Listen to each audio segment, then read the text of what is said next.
It's TK Friday. Today it's something a little bit different. I'm not doing a full edit today. Today I want to explore color actions.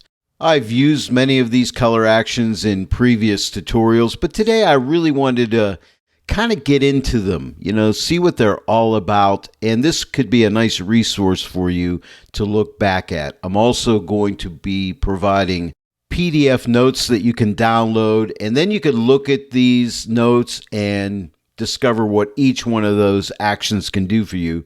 Now, I've taken these notes from the Tony Kuiper instruction manual, which I'll also link in the description below this video, so you want to check that out. So sit back, relax, and let's explore color actions. Greetings, everyone, and welcome to the Joy of Editing with Dave Kelly. Thank you very much for joining me today. I'm glad to have you on board. Hey, don't forget, leave comments and questions. I really want to hear from you. If you have any images you'd like me to edit, just click on my contact link that you will find in the description below this video. I've had some folks that are having a hard time finding like the PDF notes or images to download to work along with me. And when you're looking at my YouTube channel, here's a description down here. Don't forget to click this Show More button. This is where you'll find a link to purchase the TK8 plugin for Photoshop or training videos. You'll also find my PDF notes here. And if I have a downloadable image that you can follow along with, you'll find it there as well. I just wanted to point that out in case you're having trouble finding things. If you don't yet have the TK8 plugin for Photoshop, why not? You need to get it. It's very inexpensive. It's only $29. Just click on this link in the description below the video and it'll take you right to Tony Kuiper's web store. And don't forget, use my promo code DK15 and you'll save 15% off everything at the TK web store. If you're new to the TK8 plugin for Photoshop, I highly recommend the TK8 combo. It comes with the TK8 plugin for Photoshop and a TK8 video guide by Sean Bagshaw. I highly recommend that if you're just getting started. If you want to get your chops up on Photoshop, I highly recommend this 2-volume set from Sean Bagshaw, his favorite Photoshop techniques. You'll really learn a lot of good things about Photoshop, and he incorporates past TK versions, but the principles are still the same that are carried over into the TK8 plugin for Photoshop. Plus, you'll save 15% when you use my promo code DK15. Please forgive me for that long intro, but I felt you needed to know these different things. Plus, who doesn't like to save money, and who doesn't like to help support the joy of editing? I really appreciate all your support. Thank you. Oh, well, it is now time to explore color actions. Let's open up the actions. I use the CX panel, and the actions are right in here. When I click here, you see here's all my actions, and they're in different groups here. Here's basic actions here. Here's your color actions in this section here, and here's blending actions. We'll be looking at these actions in here today. Now, if you're using the combo panel, if you come up here to plugins and come here to combo, let me open it up. You'll see it has all the same buttons on it. It's just a different shape. It depends what kind of a shape you want to use. So let me click the X here and get out of here. But we're going into the color actions. I'm going to take these one at a time. But I have some really good news about one of these actions, the color clone action, which will be at the end, so wait for that. Don't skip ahead. I was talking to Tony Kuiper the other day, and we came up with a way to really make this color clone action really work extremely well. This is a new discovery that we found, so I'm going to share that with you today. Let's go ahead and launch the add color action. So let's click on it, and it wants you to pick a color. Now, here's what I want to do. I have this girl here, and she has this really cool red purse and a red hat. What I want to do is pick a color like this, and I'm going to probably change it to a more red color. So I'm going to go up here into red. Let's make it like extremely red. See this little, I call this a puck. You can click this and drag it, or you can just click right here in the corner. That's going to give us an extreme red color. Click OK. But where's my red? Nothing happened. Well, the reason is because we have a black mask here. Now, if I disable that mask by clicking this X, you can see I have a beautiful red color. I'm in a soft light blend mode, which is giving me this color over my image. It's toning everything red. So now let me enable this mask again. Now, if I want to, I could click this white brush. I'm at 100% opacity right now, and I'll just show you. I could paint that red right on there. As you see I can do that. And sometimes that's very effective. You could just paint that right on there. But hey, you know what? I have the TK8 plugin for Photoshop, and sometimes I don't trust my painting skills. I'm going to go ahead and undo that. I can just click this button right here and step back a step. Now I'm going to use, hey, it's color, right? So let's use a color mask. Click on the color mask icon and let's find a color in here that represents this red. I'm going to click OK. And look, it's really selecting it well. It's selecting her lips. It's selecting this hat up here. Now we can kind of adjust this to see if we can get more of a selection. I don't like that. Right there is looking pretty good. Now I can lighten that selection up by going like this. Slide this to the right. Right about there looks pretty good. And if I want a stronger selection, I could come here and click on this levels adjustment. I always like to use it.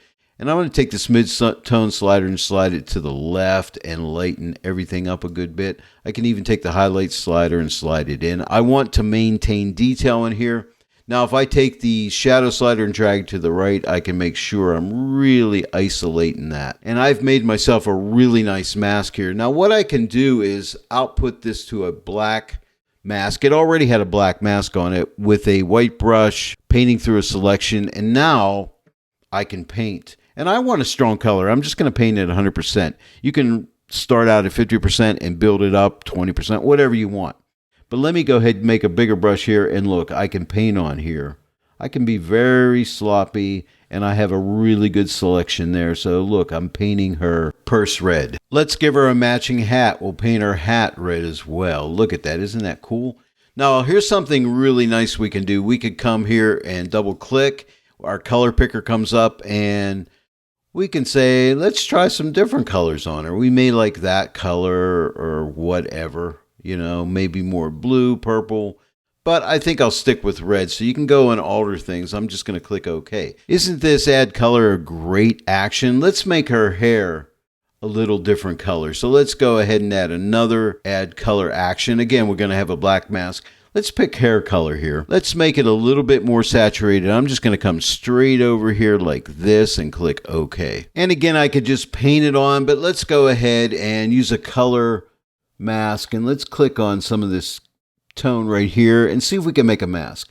And yeah, I think we can. Let's see if we can tighten it up a little bit. Yeah, isolating it more. Let's see what happens if I go this way.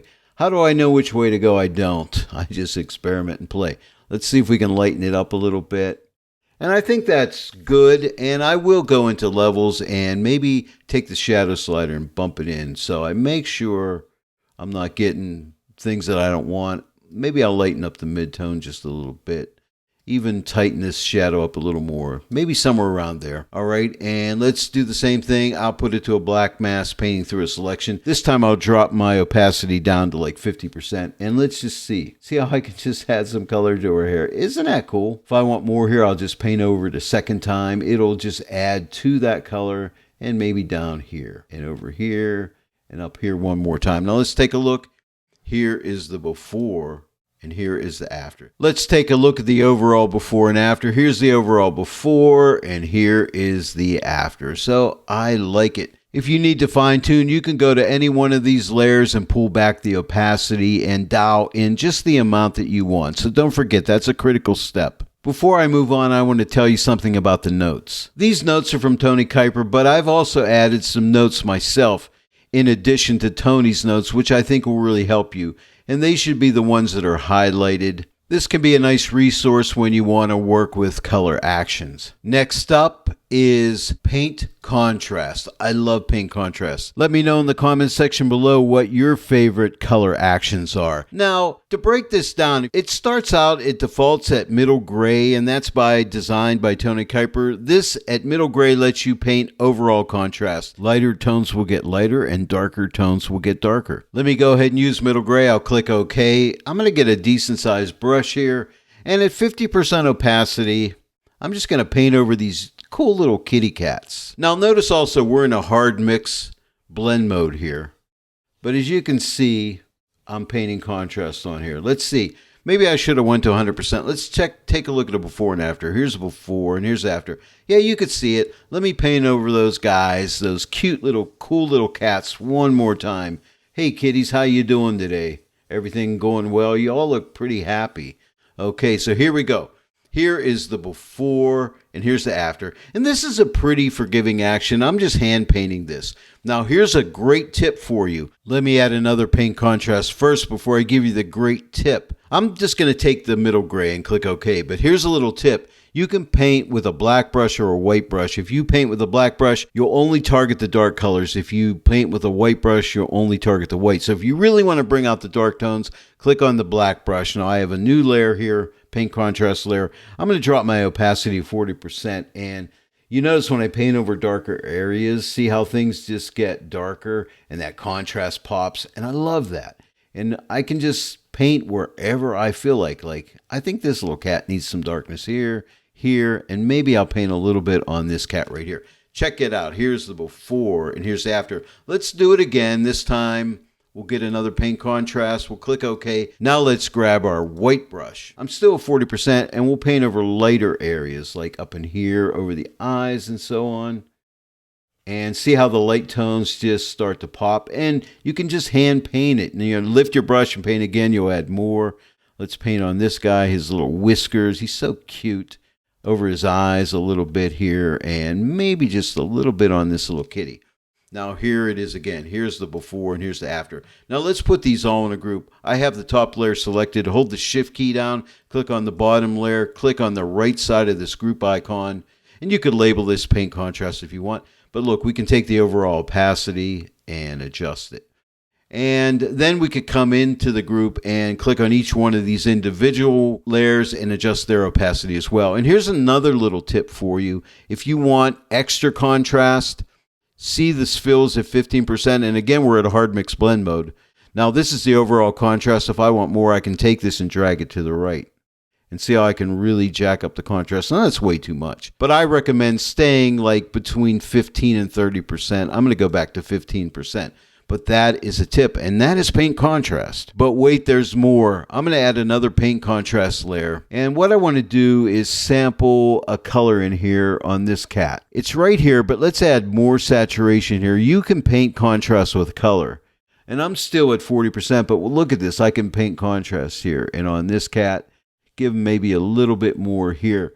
And check this out. Here is the before and here's the after. So you can paint contrast with color. And now let's put this in the group. Let's just click on this and drag it down into this group. And now here's our overall before and after. Here's before and here's after. And remember, on this group here, you can take the opacity and slide it back if you felt like you went too far. And I may do that. I may come back to about 77%. Before and after, but that's paint contrast. Let's move on. Next up, it's soft pop. I use this all the time in my tutorials, so let's go ahead and click on here. You've seen me use this before. Let's click on soft pop. We got this really cool peacock. He needs some soft pop, so let's click it because you know what? He's a proud peacock and he wants his colors and everything to really show. Let's take a look. Here's the before and here's the after. But you know what? Not a whole lot is happening here. I want more. Can I get more? Yes. This is a hard mix blend mode. It's one of those Photoshop special blend modes that works with fill. And again, I can take this fill and drag it to the right and check this out. I can make my peacock sing. Here's the before and here's the after. That's 37%. Now, I recommend usually 15% is going to be great, but you can go up to, 35, 40%, but be careful. If you go way past there, I'll show you. It starts getting ugly, okay? So be careful. Where was I at? 37% right there. Here's the before and here's the after. If you felt you went too far, you can go ahead and tone back the opacity. But here's another thing you can do, layer mask mode. Click on layer mask mode and maybe tone this back with a luminosity mask. Let's try some masks. Here's a lights 1. See how that tones it back? Now if I disable this mask, you can see here's before the mask and here's after. See how it toned it down? Here's the overall before and here's the after. Let's try midtones 1. This is a midtones 1. Let's disable the mask. This is a handy button so you can see here's before and here's the after. So that's pretty strong. Let's try midtones 2. I want a little bit more. Let's disable the mask, before and after. Let's try a mids 3. Let's disable that mask again. Here's a before and here's the after. And I think midtones 3, I like it. Here's the overall before and here's the after. Now we can dial back the fill if we think it's too much, or we can take the opacity back, but I think I like it. Again, before and after. And now our peacock is proud and he's happy. Now let's go on to the next action. Who doesn't like the Orton effect? I love it. It's great for landscape photography and different types of photography. So we're working on that next. I have the stock image here. By the way, they're all stock images. Now this has a real blue color cast to it. I added a Neutralize color cast action to this, which I'll be getting to later. And I used a mask on it. But check it out. Here's the before and here's the after. It got rid of all that blue in the mountain, but that's a great action. We'll be getting to that. But now for the Orton effect. Let's just click here and let's do the Orton effect. We have two Orton effects. We have this basic Orton effect and the smart Orton. Sometimes this one is all you need. And you can adjust this radius here if you feel it's too strong. I think I'm going to ease off in this, but experiment. After you click OK, you can always come back a step and try it again. So let's go ahead and turn it on. Now that's really kind of strong, but I could take this opacity and peel it back, and that's not too bad.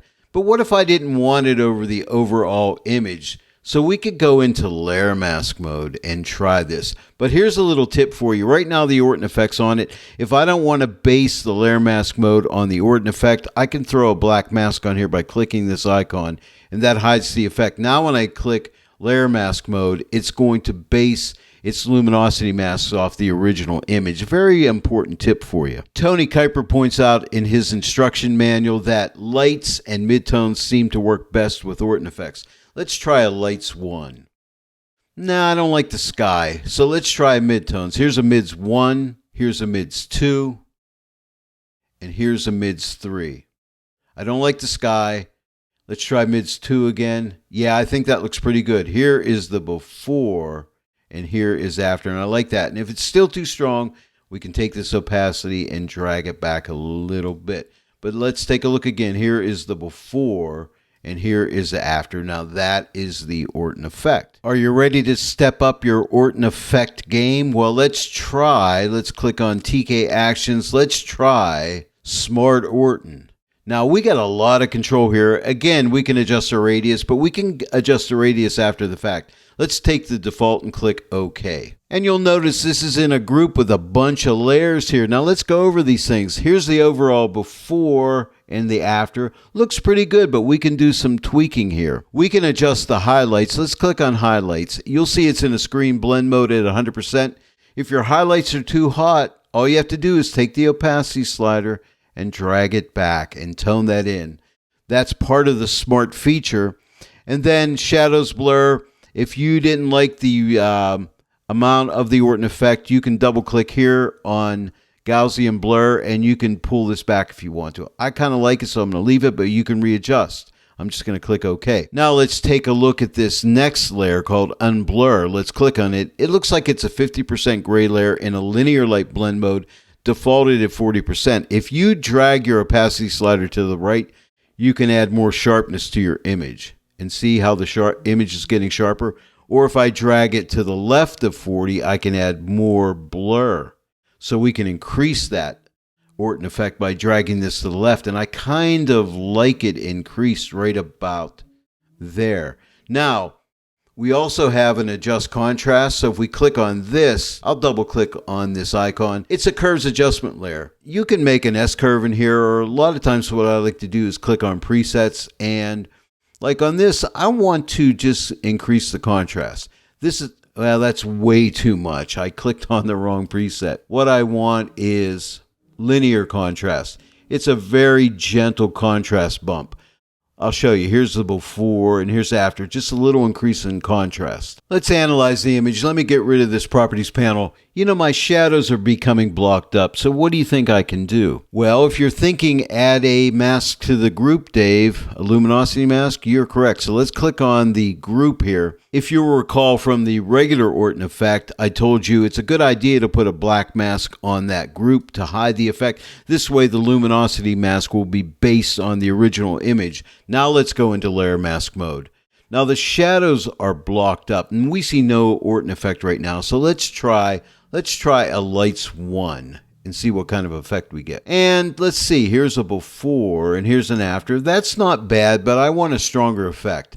Let's try a midtones 2. That's more like it. Let's try midtones 3. Yeah, midtones 3. Let's take a look. Here is the before and here's the after. I think we're seeing a little more definition in the shadows now. Let's go ahead and disable this to really see. Let's click this X. Yeah, see how these shadows are really blocked up. Now when I enable it by clicking the X again, I'm getting a lot more shadow detail back, and I like it. Now let's take a look at the overall effect now. Here's the before and here's the after. So I think a big takeaway is that luminosity masks work really well with Orton effects. And remember, lights and midtones tend to work the best, but you need to experiment. Here's one other thing you can do. Double click on the luminosity mask and your properties come up, and see this density slider right here. If you drag this to the left, you got to be careful. This can be very strong, very fast. We can add more Orton effect by pulling this to the left. You see that? So if you want a little bit more, this is a good fine-tuning adjustment, okay? And I like it, I think, at around 87%. Here's the before and here's the after, but a little bit stronger effect. But don't forget about that one. That's another little tip. Let's grab our next action. I got this very colorful image, and I chose it for a reason. It's called Color Loom. Now, you may say, what the heck is Color Loom? And why is this a black and white adjustment layer? Well, I'm glad you asked. This is a black and white adjustment layer in a luminosity blend mode. So in a luminosity blend mode, it will only adjust the luminosity of the colors. Pretty interesting. And I'll show you what I mean here. Check this out. Reds. If I adjust the red slider to the right, look at the red tones. Watch what happens to them. See how they lighten up? Isn't that cool? You want deeper, darker reds? Drag this to the left, drag it to the right. Fine tune your image. You're going to love this. Let me know in the comment section below if you use this or if you see the power of it. Are you going to be using it in the future? I bet you're going to be using it a lot. Now let's try yellows. We want to lighten up our yellows. We drag this to the right. You see that? Now you can go too far and it won't look good. Or maybe I want to, I don't know, darken the yellows. Maybe somewhere right around there. Let's work with greens. Maybe we want to lighten our greens up a little bit. Yeah, let's lighten those greens up just a bit. Now we have cyans. Now we're going to have cyan and blue in the sky, so we can lighten up that sky. I think that sky's a little bit too dark. Maybe right there. Now let's try blues. We can lighten the blues or darken them a little bit. Maybe somewhere right there. I think it looks pretty good. And there's magenta. If there's any magentas in here, let's drag it to the right. No, there's not much in the way of magenta, so we'll leave that there. But check this out, before and after. This can really fine-tune your image. Color Loom, you got to give it a try. And let me know in the comment section below, as I said, if you think this is going to be something you're going to use a lot. I'd like to hear from you. Remember this image from the start of the tutorial. It's an overall blue cast. Now we're going to open up actions, and now I'm going to show you how it works. Neutralize Color Cast 1, Neutralize Color Cast 2. I'll use both on this image. Let's start with Neutralize Color Cast 1. This is a very simple one. Click it and it neutralizes your image. Now if it's too strong, pull it back. Sometimes you just need a little bit of this in your image just to get it looking really good. But I'm going to take it up the whole way because you know what? We can work with layer masks on this as well. Now most of that color cast is in the shadows. So let's throw a black mask on here to hide the actual effect. And let's go to layer mask mode. And this time I want to protect the shadows. Let's go to darks 1. And you notice the shadows are protected. I can try darks 2. No, darks 1 is it. Let's take a look. Here is the before and here is the after. I like what it did up in this area here, but that color cast is gone. But that's just a basic neutralized color cast. And I think at 100% with a darks 1 mask, we've got it. Now let's shut this off. I'm going to go out of layer mask mode. Now I'm going to show you the second one. Let's open up the actions again, and that's Neutralize Color Cast 2. There's a lot more to this one. Now this one, the action determines what color is really causing the problem. It kind of averages out all the colors. And you notice there's a solid color adjustment layer in there in the soft light blend mode. I don't know all the dynamics behind how this works, but I don't have to. I'm an editor. But just know this, it does work. So here's Neutralize Color Cast. And then we also have this Adjust Neutralize cast. That's this one right here. And we do that with a hue saturation adjustment layer. And all you really have to mess with here is saturation and lightness. So let's take a look here and see what happens. If I adjust the saturation to the right, I can make this color stronger, okay? So it'll reduce more of that color cast or whatever. And it's inducing some of those tones in there. And I kind of like that. So you can play with this and adjust it. And then you have a lightness slider here. And the key here is experimentation. Your eyes will not fail you. Your eyes will tell you, hey, that's right or that is wrong. Let your eyes guide you, okay? So let me play with saturation a little bit more. I like that right there. If I only want to add this to shadows like I did with the first Neutralize color cast, I'd have to put this in a group because we have 2 layers. So the top layer is selected, hold the shift key down, get the layer underneath it, and click on the group icon here. Now you have 2 sides, a black mask and a white mask. So I'm going to click on the black mask just so we hide the effect. I'm going to go ahead and go into layer mask mode, and just like I did with the other one, I'm going to do a darks 1 and just add it to the shadow area. Now I have this density slider. I can take this and drag it to the left to add more of the effect. See that how it's adding more as I go to the left because that mask is getting lighter, right? But I'm going to leave it up full. No, actually, I'm not. I'm going to come right about here. I like that. Let's close the properties panel. Here is the before and here is the after, but that is a great tool. Neutralize Color Cast 1 is my go-to, but if that doesn't give me the results I want, then I'll go to Neutralize Color Cast 2 because I have a lot more control there, but they're both really great. Give them a try. We're down to the last 2 actions, and remember the last action, which will be Color Clone. Tony and I have made a new discovery, and I'm going to share that with you today, so you don't want to miss that one, but now we're going with one of everyone's favorites, and that is Make It Glow. Now notice before I open that action up, I have a balance and contrast layer. If you watch my TK Friday tutorials, you know I always start my edits out with this, so I'm not going to go into it, but I'll show you. Here's before balance and contrast.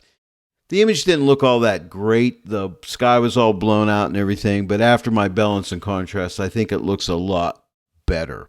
Now this Make It Glow action is really great for autumn scenes, so let's go ahead and check it out. Let's open up the actions and click on Make It Glow. Now you're given this default radius of 24. It's usually pretty good, and so we're going to start there. I'm going to click OK.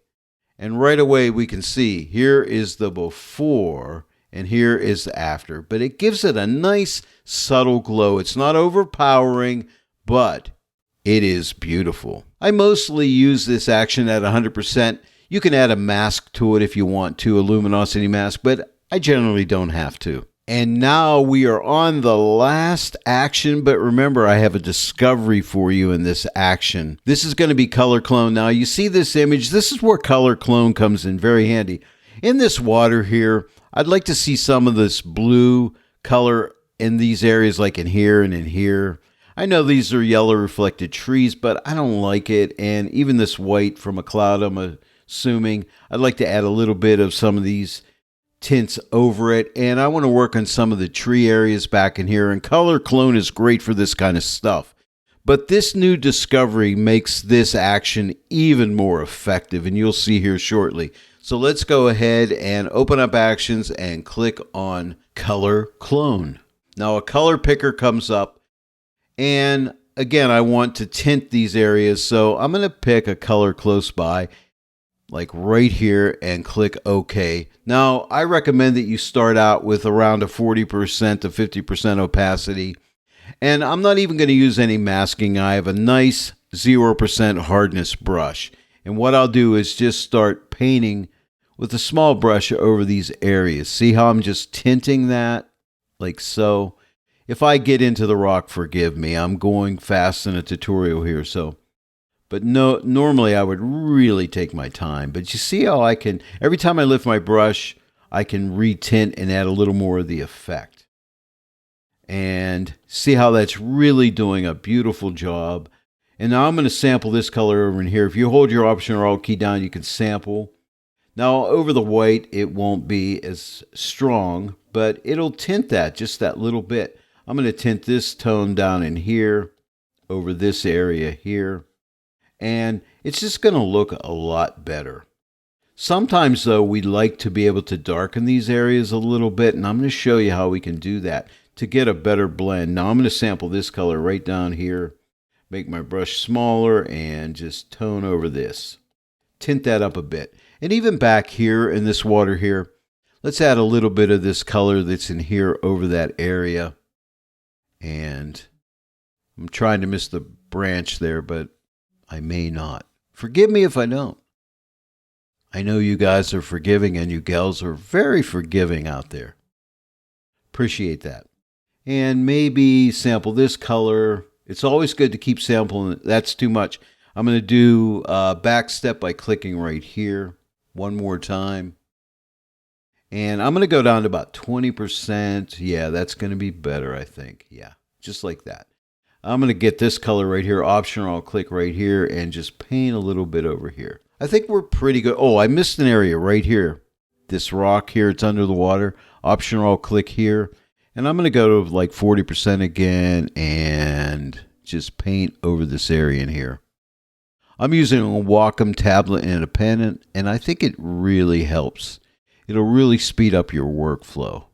But just like that, you see that? I just think it really looks a lot better. Check it out. Here is the before, and here's the after. Now, are you ready for the discovery? Notice this blank pixel layer that I painted on. It's in a color blend mode. Now, in that color blend mode, it only deals with hue and saturation. It doesn't deal with brightness. So there is a way that we can work with brightness, and this is the discovery. If you command or control click on this blank pixel layer, you'll load it as a selection. See the marching ants? Now all we need to do is get a brightness contrast adjustment. If we come here on the multi-mask panel and give that a click, look at that mask. It's attached to that brightness contrast layer. Now we can take the brightness adjustment, and if I want to darken that area, see how I can darken it and just get a really good blend in there. And there's also contrast here that we can play with, just to even fine-tune even more. So check it out. Here is before the brightness contrast adjustment, and here is after. Isn't that cool? Let me know in the comments section below if you think this is really something that could be very effective when working with the color clone action. I think this is going to be a game changer. Let me know your thoughts in the comments section below. I want to hear from you. Let me close this properties panel, and I want to zoom into an area back here. You see some of the dead trees back in here. We can fix these very effectively with the color clone action. So let's add another action, color clone action. Let's click on that. Let's pick one of these colors right here and OK. Now, what we can do is I'm at 40%. Let's try 40%. And see these old dead branches? Look, I can paint over them and make you think these are trees. And every time I lift my brush, I'll add more. Now, you can vary your color. Let's sample another color here. Option or Alt click. The secret here, too, very important. This is a great tip. Vary your colors. Because if you don't vary your colors, it'll look like like a colorized movie, which you won't be too happy with. Now, I'm going to keep painting over this here. I'm going to even grab some of these darker greens in here, just to mix it up a little bit. Maybe down in here. That might not be so good. I'm going to grab this yellow and go over that. You can just paint right over top of that stuff, right down in here. But take your time, as you can see. See this? This is an old dead pine tree, I think. So let's see if I can grab this color in here. And I'm going to paint over this several times on these areas in here. Let me grab a lighter green. Okay, something like that. Like I said, vary it, mix it up. Take your time. I'm doing a really fast job here. But this is super effective, and I love the color clone tool for this. But now with the ability to darken these areas, I think you will be super satisfied with it. Let me grab this down in here. Paint some of that green in there. But you get the idea. Take your time. You can paint all over the place here. I know that doesn't look good right now, but let's do our little trick. Let's Command or Control click on this layer. Let's add a brightness contrast adjustment by clicking this. And now watch, I'll take the brightness. And look at that. Isn't that cool how I can blend that right in there? I'm just so excited. Let me see what happens if I add more contrast. Yeah, look at that. So I can just fine tune that in there. Maybe I'll lighten it up a little bit more. Maybe somewhere right around there. Now you could use multiple layers, and I probably should have done that. I probably should have put this on a separate color clone layer and this on. But you get the drift. It works. And I think it's going to be a game changer. Let me get rid of the properties panel here. Let's take a look. Here's the before and here's the after. But there you go. That is all the color actions found in the TK8 CX or combo panel. And I hope this can be a nice reference guide for you for future editing. Well, there you go, everyone. This was a labor of love, as every TK Friday is. I love my TK Friday community out there. Thank you for joining me. Thank you for all your support.